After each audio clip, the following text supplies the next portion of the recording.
Hi, welcome back to the channel. I'm James Stanley. I'm Harry Wells, hello. Hello. Today we're going to be talking about Fender Strats. Yes, we've got a few. Yeah, we've got a few Fender Strats.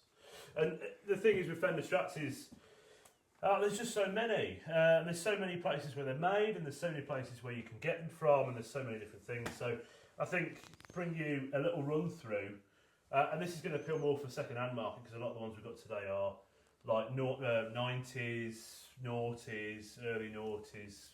So this is more of probably a used Strat. Used Strat guide. Buyer's guide, yeah. I think the newest Strat we've actually got here would be the custom shop here, which I think is a 2009 or 2010. Everything else is well in the realms of sort of 15, 20, 25 years old. Awesome. Now this one's from 1988. So 88 here, and the way, again, Strats in the 80s. We'll start with the early 80s. I've got nothing from the 70s here, and you'd know if we had something from the 70s here because there'd be a dent in the floor. There would? Yes, because most of them weigh more than cars. So, yeah, 70s was a bit of a funny era for Fender. As they come out of the 70s, you had the early 80s, and that's considered the Dan Smith era. So what happened in that period is Fender basically just broke itself, late 70s. Early 80s, Dan Smith was an employee of Fender, kind of took it on, ran with it, and went, what are people wanting? What do they want? And then they want a 54, they want a 57 Strat. That was what was getting popular. So then they basically went and made a 57 Strat. And then in 2 years or a year round the line, they went, oh no, we've got no money. So when they had no money, they then started really skimming back. You lost tone control. And yeah, I remember those. You put input jack on the plate to save money, so they didn't have to route it out and everything like that. And they did that for a few years, and this is probably the period, late 80s, is where Fender really kind of got back on its feet. So you can't see this, but edge of that fretboard there, it's nice. It's just beautiful. So nicely rolled. Really nicely rolled. The lacquer on it's gorgeous as well. Yeah. And that example's in really good condition. So yeah, that's an 88. As you come out of 88, you go into early 90s, and there's a few behind us here which we'll demonstrate later. This is where you start to get issues with lacquer. So if you're looking at a USA Strat in the 90s or in the late 90s, always look at the necks because they go crazy. It's a bit like Gibson did. This is a time when emissions were a big thing. Right. And, you know, all the factories were starting to try and trim back on their pollution, the toxic stuff they're putting out. So always check that for necks. And then early noughties, which is, I've got a 2004 one here, which is a 50th anniversary. So obviously 1954 was when they first made a Stratocaster. This is a 2004, and it is really nice. Well, I'm not a Strat guy, but I don't know, I've just been playing that and I think it's a bit... I love the floating trems on these, and the bridge saddles are really lovely. And I didn't realise they started as early as the kind of mid-80s either. So, you know, I've always been I'm more of a Fender guy. But yeah, some of the details are just lovely on these. The fact that they raise in the pickup poles... frets on them are lovely and kind of big, aren't they? Yeah, They're quite big frets. Big frets, nice rounded boards on the edges, so especially in the maple version of it. Skunk stripes on the back of the neck as well. Yeah, and that's one also thing to look at if you're going to go and look at your second-hand one. Make sure that isn't lifted, come away, separated. You can see it, and obviously that means it's not been stored properly. Is where you get them. Obviously, if they get hot and cold, maple will contract very different to what rosewood will, or whatever. Mahogany, whatever the skunk shot was made out at the time, depending on the year, and of course that's where you get some issues with them. But every one of them behind us is in really good shape for its condition, for its age. Let's get into some Mexicans, I think, if we shall. Absolutely, let's do it. We've done some Americans, let's get into some Mexican stuff.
So these are Mexican Yes, Strats. we are back with Mexican Stratocasters. So, well, let's go through some differences between Mexican and, well, just briefly for what we were playing there with American.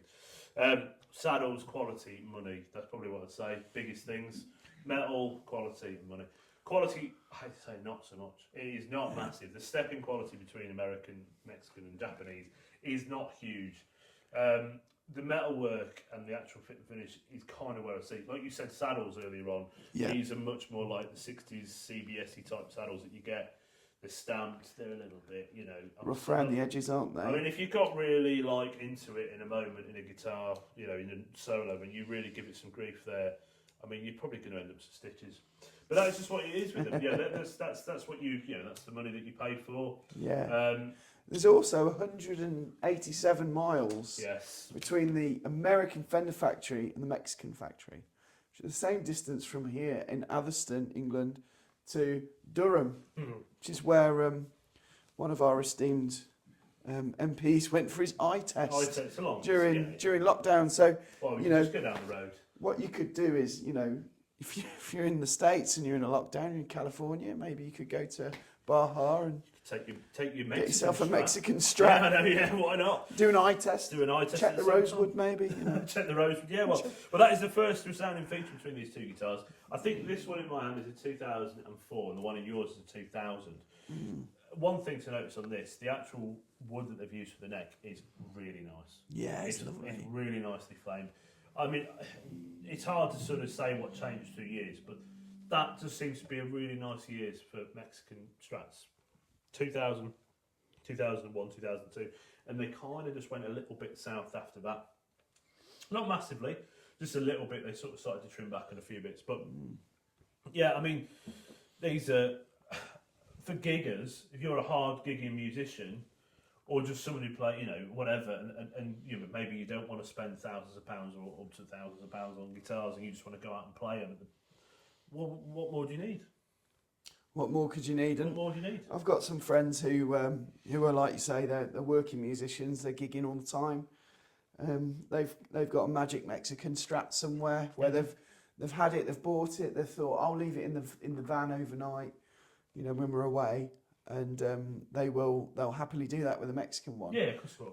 And they've bought a Mexican one, even though they've got an American one. Yeah. And they've actually took to the Mexican one more, and they sort of can't part with it. No, it is. So it's a really it's a strange thing, because you know, really what's the price difference, Harry, between something like this and an American one? If you walked in a shop today, yeah. So obviously what we're playing here are what they're called Mexican standards. Yes. What they're now called is a player series. So if you walk in a shop today, you pay £719 RRP, and I know there's lots of shops doing various things, but brand new you pay, I think 719 is the recommended retail price on Fender for a Mexican player series, which is just the new equivalent of what we've got here. And for the American standards, which is what we were playing at the start of the video, is now called the Professional 2. Yes. So that's what the USA standard. I think they're about 1,700 quid. Right. Okay. So you'd get two of these and some change out of one of what we started playing with. And in the used market, retail these anything between sort of, if we have one here at Tablet's Guitars that's got more hits than the Beatles on, which we do get them, and if they've still got loads of life left in as a gigging tool, we'll have them. Yeah, We'll sell them again. Obviously, you know, price reflected for some 400 quid. You know, it's a light guitar for that. Yeah, I mean, obviously you won't get a spick and span one for that. You'll get one that's been played. But for these two, which are in really good condition, this one's at 475. That one's exactly the same money. So these are some guitars. Nice. And the guitars that we played at the start of the video, which was I was playing that blue one, and you were playing the 88. Those are up in about the 800 to £1,000 mark. So really, it's you know, you're talking the same sort of difference as it is new is what it is second hand at the minute. Okay. Should we have a look at some others? Yes. So yeah, we've got a Japanese. Yeah, let's do. Shall I get the Japanese Mexican one? versus Japanese is the next step, I think, because this is where the next tier up in Fender's world is. So here we've got. Do you want to keep the maple one? I'll keep the maple. Because this one's maple, isn't it? Yeah, absolutely. So this was made. Is this what year is this one? I want to say it's late 90s, early noughties. Japanese stuff is really hard to decipher. serial numbers are just random And nonsense. There was 2 main factories, weren't there? Yeah, Fujigen. Fujigen and another one. and Insert that on Day- the thing there, somewhere there. I'm trying to say Dayco, but they make belts. Yeah, it's not that. It's not Dayco, No, but it's something else. Some of the Fujigen ones are so light, it's unreal. It is, whether it was crafted or made in Japan. Crafted and made. Between certain years. Yeah, it's all... Japanese stuff is like... This has the most lovely neck. You know, and it's based on a vintage model, isn't it? So it's 2000... it's a 1962, I want to say it is. When you take the neck off... Skinny frets as the well. one thing that they do with Jap stuff, which is really great, is when you take off the neck, they actually will stamp the model. Oh, really? On a lot of them. So if you've got a Telecaster that's a 50s 51 Tele, it will say TL52, and it will be stamped inside the pocket, so you know what model it is. I don't know of many other brands that do that. So you're doing a Mexican, it doesn't say that. It'll just be a barcode. So it's really handy when they do that. But yeah, let's hear some tonal differences. It's got a bit of it. It's quite chunky in the hands. This reminds me of the PRS Silversky. It is chunky, yeah.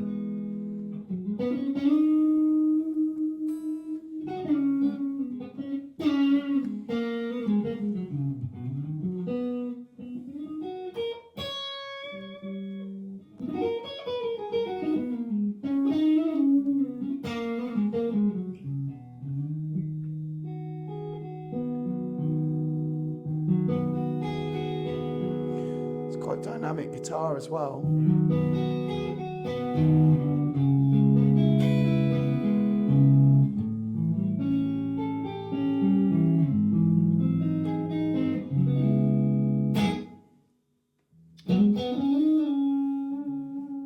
Sorry, it's just...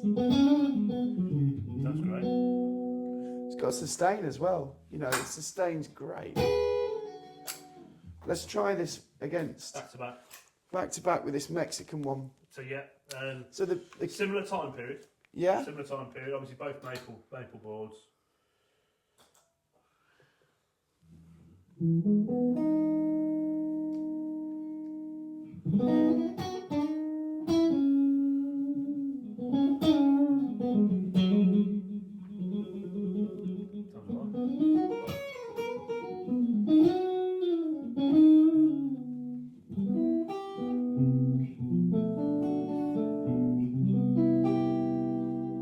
So it doesn't quite sustain like that one. No, it doesn't. It's not quite as pingy as that one. No. For me, I enjoyed that one more. Yeah.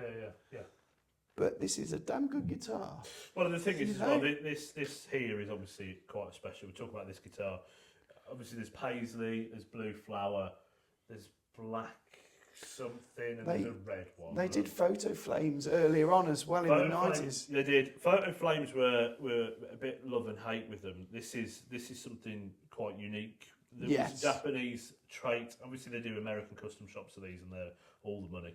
But this is an affordable guitar if you want this. And of course, when we do our Telecaster video, we were going to see the Telecaster version of the paisley one of these. And yeah, it's really cool. Really nice neck edges, more akin to probably what you feel with a USA. No, USA, absolutely. The neck feels far more USA. The sort of the join here, well not the join, but the way it's sort of chamfered back to the headstock, and also the rolled edges of the fretboard is definitely something with that. That is very more angular, whereas this is nicely rolled in your hand, and obviously that just gives you a bit of smoothness in the pads of your fingers here. The frets as well are more vintage style frets. They're tall now. They're a bit tall and thin, where these are jumbo. And I do, to be fair, I prefer the jumbo frets. Yes. Like an ideal world, I'd have that, With but jumbo refretted with jumbo frets, yeah. and I'd be well happy with that. Yeah, guitar. these are vintage, sort of 60 style, sort of tall, narrow frets on it. The one thing with Japanese stuff, I have to say, whenever I open one up, I cannot be like more overwhelmed at the quality of the routing.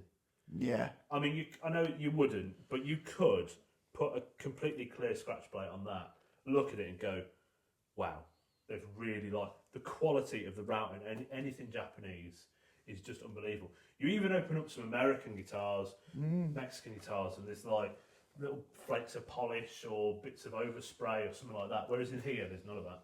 you know, it's just the level of quality and detail that Japanese Fenders have. Lovely. Shall we have a look at some What's next? USA through the years? So we have the greatest hits of USA Fenders. Absolutely. So, well, you played one at the start, which was an 88, and I played a 2005. So I think it's fair to go slightly more modern. That's a 96 just there, the buttercream one. So if you want to grab that, and then I'll play a 90. This is in very good condition. Oh, it's stunning, that guitar is. And this is a 50th anniversary. 50th anniversary. Well, 50th anniversary of something. They do anniversary models for years and stuff like that. 50 years of excellence or something, it says. 50 years of excellence. 50 years of excellence. So after it had become excellent. Yeah. They then celebrated it. But it's body with that, one thing with the body. And this is that period. Very rounded body with it. Yeah, it's very nice. Contours are quite deep on it, aren't they? Yeah.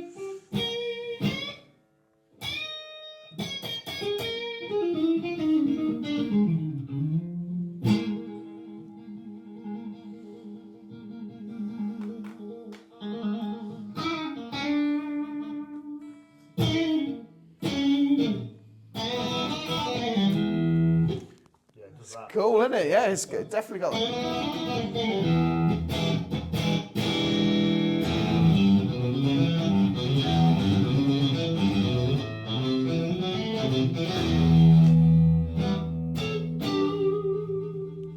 that. Not so much, but the middly kind of stuff on it. Yeah, it's great. Be a good funk guitar, actually.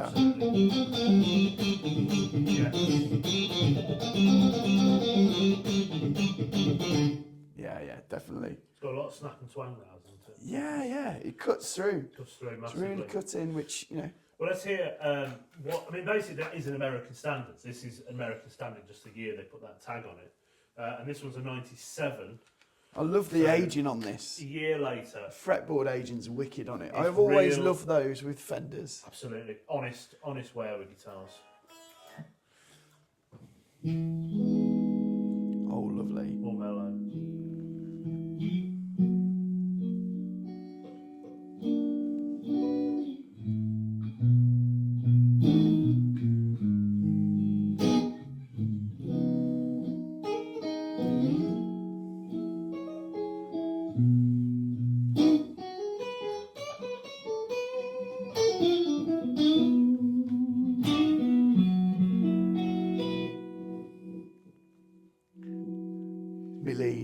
It's me lead. Me leady.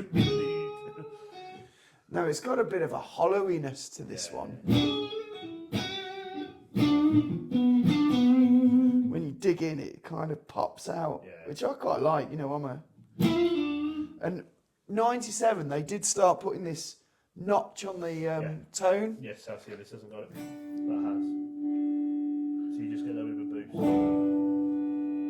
There it is. Yeah. So on mine, which I've got one of these, I've got a 97. Yes, you have. That used to have that, but I've had to change the pots because I'll tell you in a minute. But basically, I sweated all over it for like over X amount of years, decades. Yes, as you would. And the pots died, and the bridge died, and I literally had to buy a whole sort of new set of hardware for it. Yeah. So, yeah. But this is really, I really like this. I don't know if it's had some attention on the frets or something. The frets are just amazing on it. Look. It's in great shape. Yeah, we've had to do a bit of work with it. But you know, 30, well, yeah, it's not bad. 28 years of all the attention. So, but it's it's honest wear, and that's the beauty of it. It is real honest. It's a proper guitar, isn't it? And it's aged really nicely. They do. Absolutely. You know, even though they're poly finishes and stuff, they just. Like this is way darker than that would have been. Yeah. You know, when it was born. It came out of its egg. Exactly. In the Fender factory that's only 187 miles away, north of the Mexican factory. Yes, of course. Exactly. You know. It is though. It just sounds great. That does. Did you have a look at some others? Absolutely. So, what we're going to pass you now. Let's jump a few years ahead. So what we got there, 97. Let's go all the way up to. Well, I want you to play this one through your rig because I think that's the. Is this your favourite? It's a bit lighter than the other one as well. This is a 50th anniversary as well. Yeah. This is 2004, is it? 2004, that one, yeah. So, not a lot really did change, I think. I mean, it was very subtle details. Swimming pool stuff came in and out this period. Did it? Exactly when and where that was, I'm not sure, but things happen. But that's just.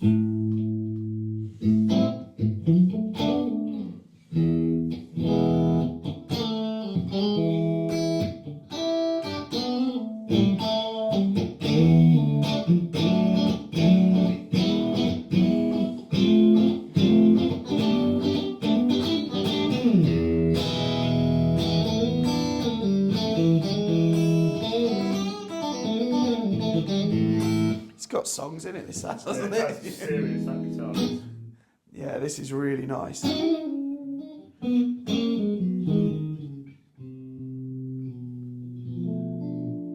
It's got a little bit of crack on the heel joint, only in the lacquer, which is a thing that people need to know about, isn't it? Absolutely right. Okay, let's go into this a little bit. So when you look at a Fender, Tele, Strat, or Tele, whatever, even Jazzmasters, anything Telecaster, anything with this setup where they've put a chunk of wood on something else. When you look at it, you'll just. I mean, this is a custom shop here, and there's a little bit there with it. It happens. It is part and parcel of it. Lacquer over the years gets more brittle. It's just what happens with guitars. Obviously, look at it, check it out, make sure that it is just that. And if you get a bit nervous, just pop the neck off. It is 4 screws; they are there. Make sure the string tension isn't on. Take the strings off first. first. The strings off, or else you're going to end up with just something out of a horror film. So take the string tension off, pop that off, and you look inside and you'll see there's no crack in the wood. Or if it is really bad, you will see a crack in the wood. And that's the point where you go, no, I'm not buying that guitar. But it never scared me with and most of the people in the know of guitarists go, well, that's just honest stuff. That's just it's what like grazing on old Gibsons with the lacquer. People go, oh, it's cracked, and you go, no. It's kind of supposed to do that. It's meant to do that. So yeah, never be too scared of it. But obviously be aware of it, but don't be too bad. My friend Rich Bates has got one of those 2000s ones, and it's a real nice Strat. Great period. It's just everything just sounds brilliant on it. Yeah, it is. It is good. Now this one's quite interesting. It's got some really nice adornments going on already, and I haven't looked at it. I can feel the tuners. It's got those lovely classic Fender. We have gone up in the world of money here. So this has got we need to insert a photo at the back of that neck there, don't we? We need to insert. Oh, without doubt. This is Birdseye. Birdseye Maple. Birdseye Maple. Now this is a custom shop Strat. And it's a limited run with a Clapton style neck, so it's got a V shape, yeah. It is an NOS, so there's no crazing, none of that stuff. And it's just cool. But it has got a boost switch in it. So it's got is that the boost switch? Yeah, it's got a switch in it, which is standard. It is called the 60s custom shop modified, I believe is the terminology for that guitar.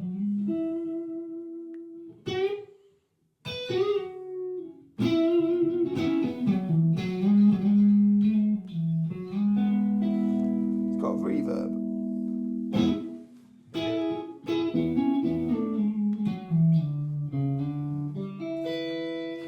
So this is like the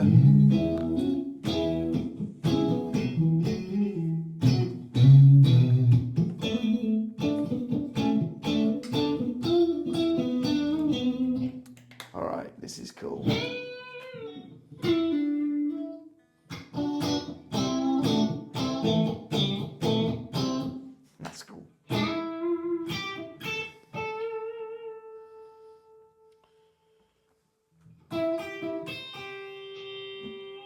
That's the tone thing. Right, this is with the boost. It's a bit Gilmore switch, I believe. Not technically a boost switch. It brings pickup configurations around. Oh, right, okay. Yeah, so it brings pickups in and down.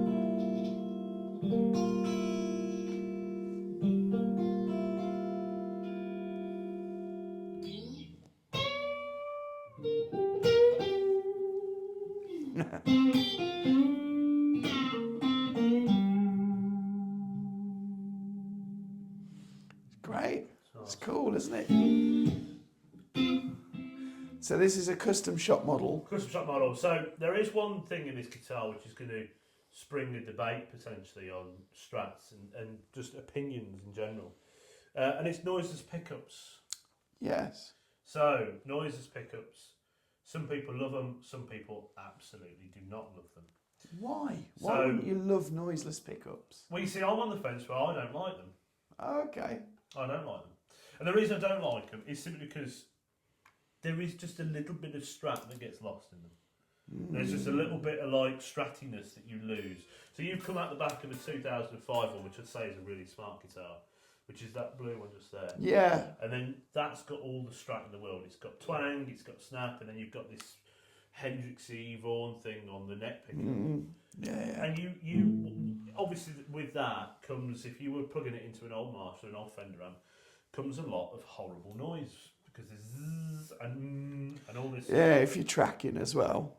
Absolutely, yeah. So noiseless pickups cut all that out, but you do, in my opinion, lose a little bit of magic with it. Still sounds great, don't get me wrong, it sounds absolutely fantastic, but you do lose a little bit of real. Yeah, a bit of vibe. I'm going to pass you something. So this is an Eric Clapton signature model. So similar sort of necks. I don't want to change any gain at all, but I want you to just plug it in and play, and you just hear. So if you're looking at an Eric Clapton model, this is something to be thinking about when you play one.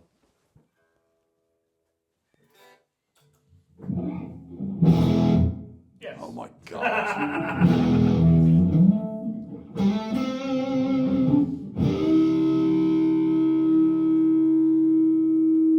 No wonder it's got noiseless pickups. They just be going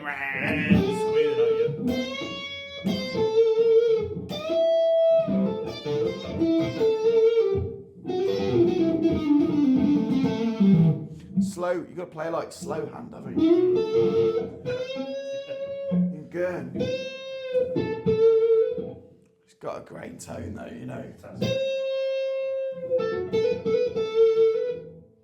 So, so when I do this,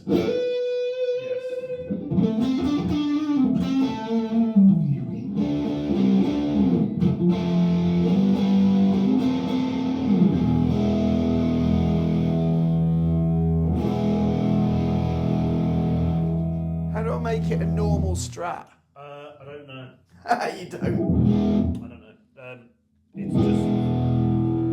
It's just really peed off all of the time, and it's a picture of it.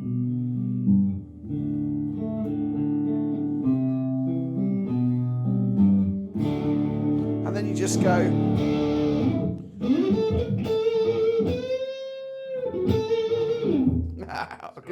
Yeah, you can get lost in Clapton for days.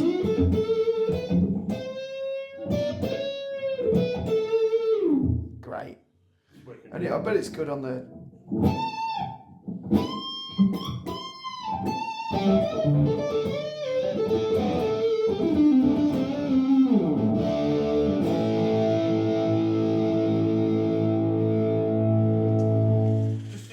Just as a very quick thing, put that one back in. Same pickups. So obviously, and I will talk about what makes this guitar what it is in a minute. So just straight away with that, and you'll hear the gain difference. It's mad, isn't it? It's so mad. So if you're all the way up on volume, all the way up. Yeah, on volume, I'm fully up.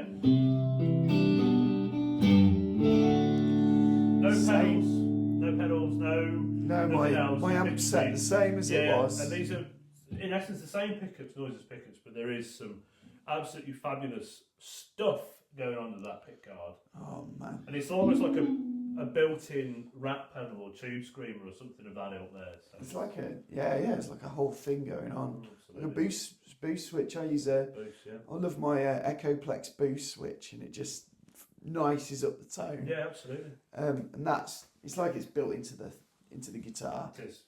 Mega sounding thing. It is. Try and get some roll.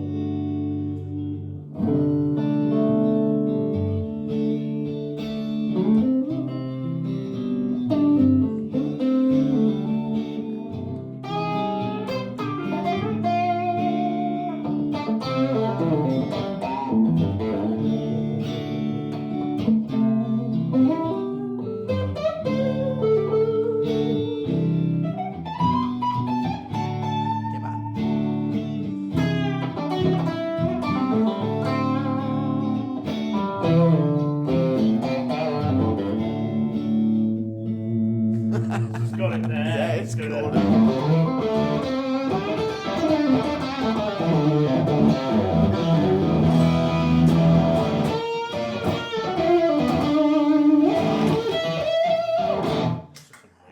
It's like a mental thing. Yeah, it's like a Les Paul. So it's all the Les Paul you'll ever need.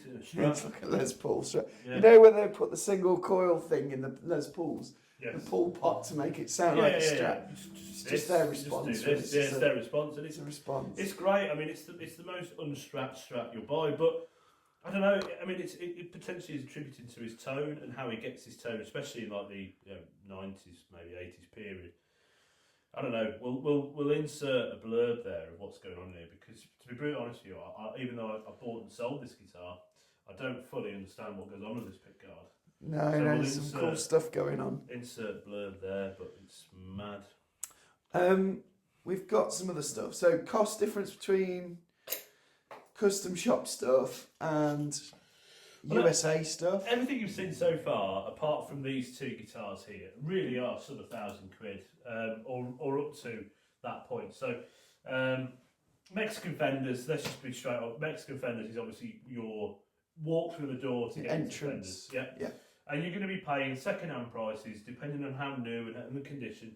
I'd say you'd be hard pressed to get one sub 400, depending on the model. You're talking up to sort of £500-600.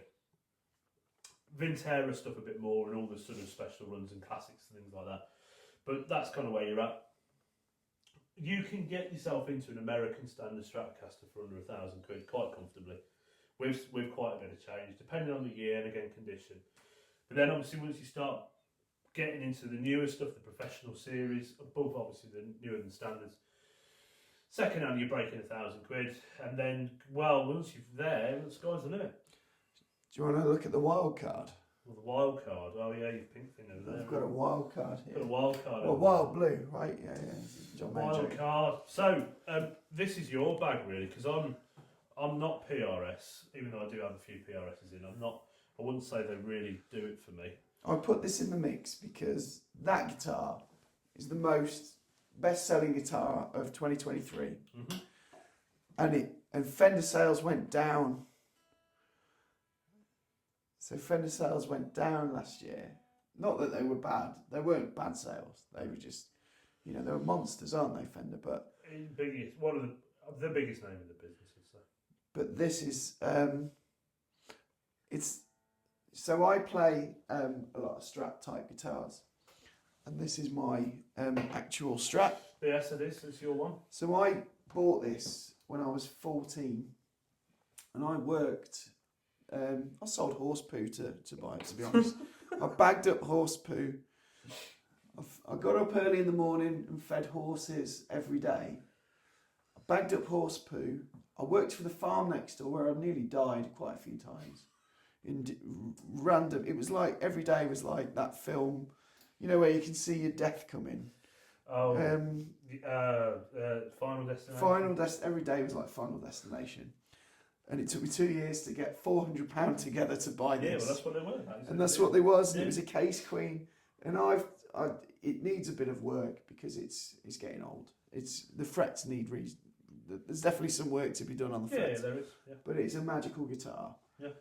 But when I played one of those, I had to buy one. Yeah, okay, yeah. I mean, my experience of Silver Skies is very limited. You've obviously gigged this. You've lived with it. This isn't a guitar in here.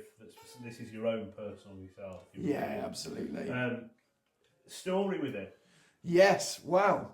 So I bought one from Anderton's, and when I got it, I should have sent it back and they would have sorted it out as well. They definitely would have sorted it out. But there were things loose on it, on the scratch plate. There were screws loose.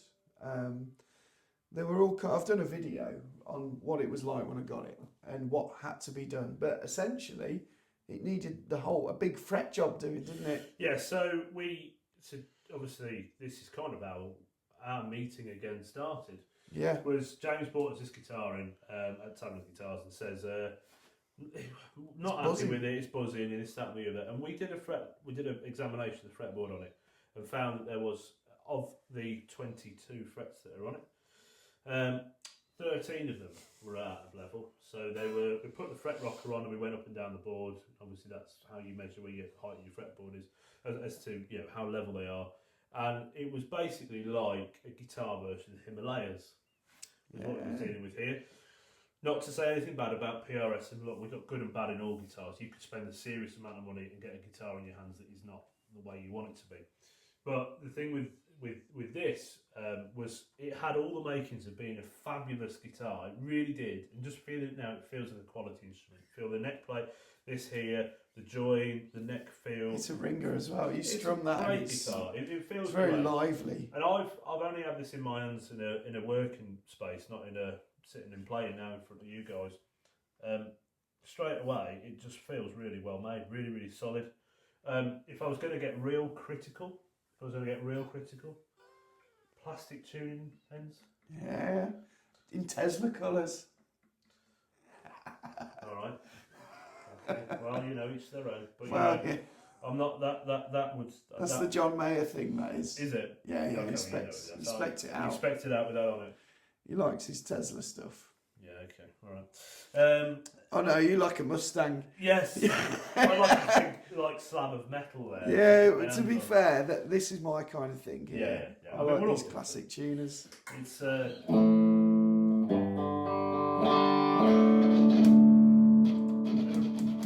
acidic sweat's got them. Honestly, I toured with this a couple of times, and it's even in like now I've had it for about 6-7 months, and after 2 months the bridge was starting to go furry. Well, I can see it straight away. And I wipe it down, but yeah, but this metalwork is now tarnished, and that's where you need certain things to get and out. And various that's bits. the quality aspect, I think. It is, but this is. I mean, it's a great feeling guitar, isn't it?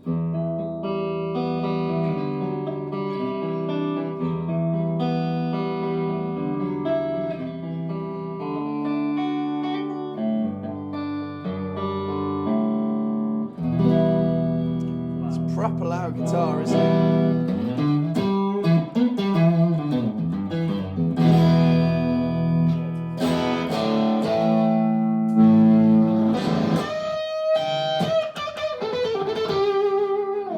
Yeah, I mean, I, in my honest opinion, and I know this is against your opinion, yeah, I'd buy a Fender.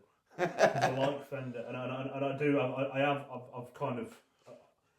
I'm a Gibson guy through and through, always have been, but Fender for me is obviously the biggest name in the business when it comes to guitars. It's a stunning piece of kit, and I understand what PRS do with what the normal stuff is. Yeah. I think you can't get a Strat that good at that price point.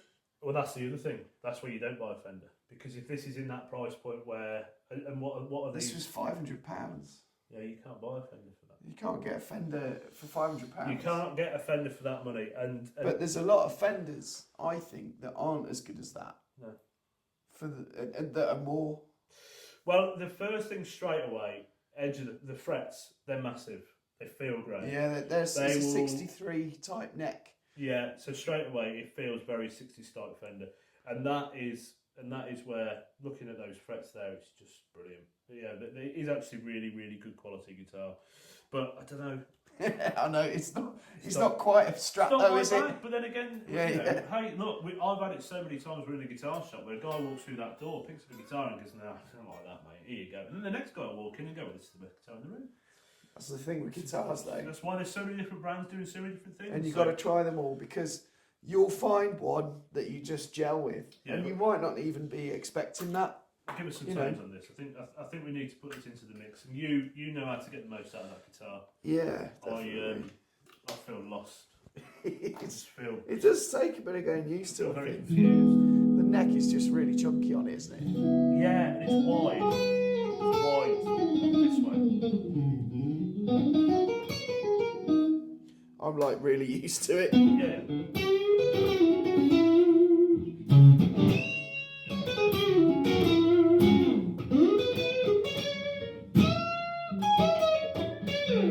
Put a bit of a gain.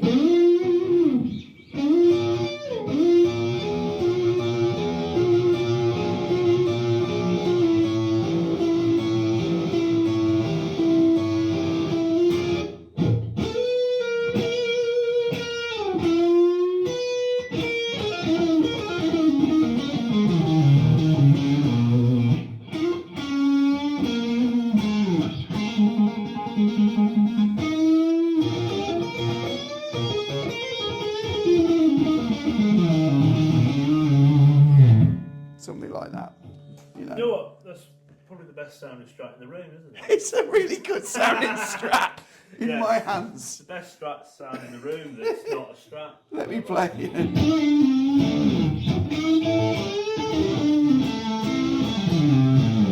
Yeah, it's just got that.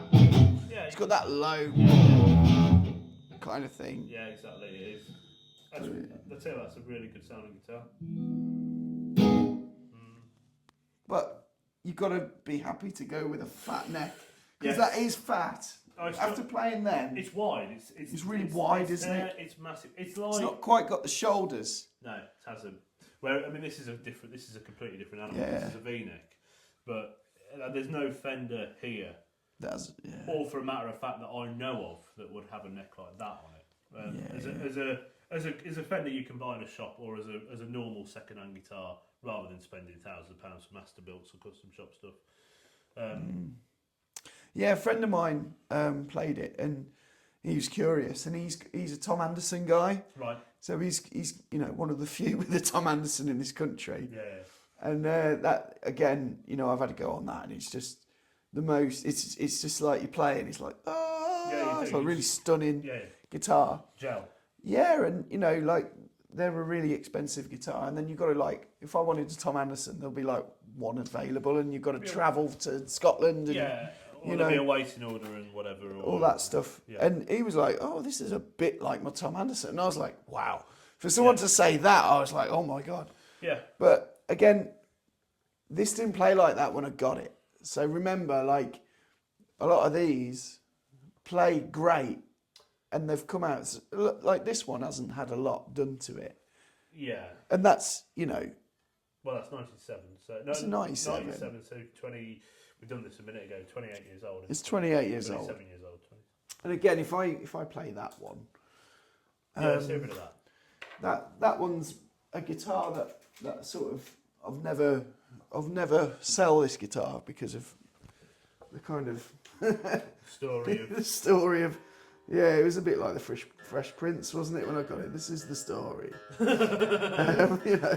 All about how you shoveled horse stuff for a while. Yeah, look, man, to all those people that have to shovel horse muck, it's an honest living, That's where I'm a few quid.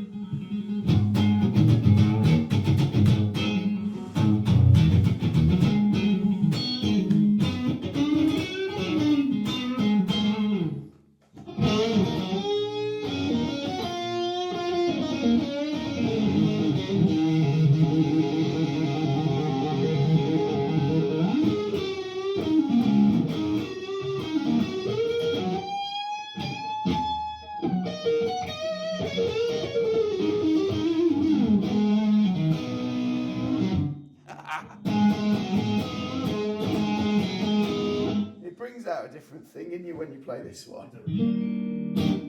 But this has got like 11s on, and it's like hard to play. So my hands, I've been playing a Les Paul like every day for hours for the last 9s on it. Yeah, with 9s on for the last like week, and jumping on this, I'm like, oh my god, what's happened to my hands? Yeah, Strats will do that.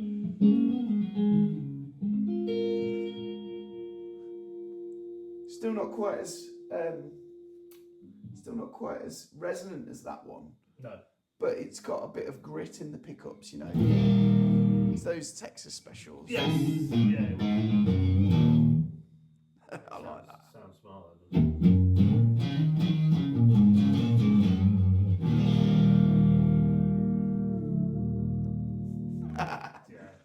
So, okay. So, we've looked at most of the things here that we wanted to cover, really. There was the cost difference, the kind of models that are available. Yeah, absolutely. I mean, the thing is, as is, we're probably going to end up saying a lot of these videos, guitar in your hand.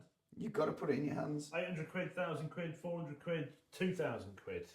You will be the judge of what feels good in your hands. When you pick up a guitar, you're going to go, hey, what's the price of this one? Yeah, well, I think that's reasonable. Or you're going to go, I'm not paying that for that. Sometimes, though, it's the way it happens. You've just got to, say if you've got £500 and you play 5 guitars, and the right one's there for 550, it's kind of worth getting that extra 50 quid together to get it. Yeah. If you've played them all, you know then that that's the one you want. That's the one you want. And I think that's really important, because you'll just spend your life thinking, oh God, that got away, because they're all different. So many times. Phone guy comes down here, picks up a guitar, goes, oh yeah, well, just 100 quid more, wife will kill me. You know, I'll be, you know, she'll make me sleep in the garage again. So I'll go for that one that's 100 quid less, and then they ring me up a week later going, well, guess what? I've just raided the kid's piggy bank, and I found that 100 quid. You still got that guitar, and you go, no, because I've sold it to somebody else. And then it's like you've punched them. It's like that. You can hear it on the phone. You can hear this feeling. So. Okay, thank you for watching, and please like and subscribe.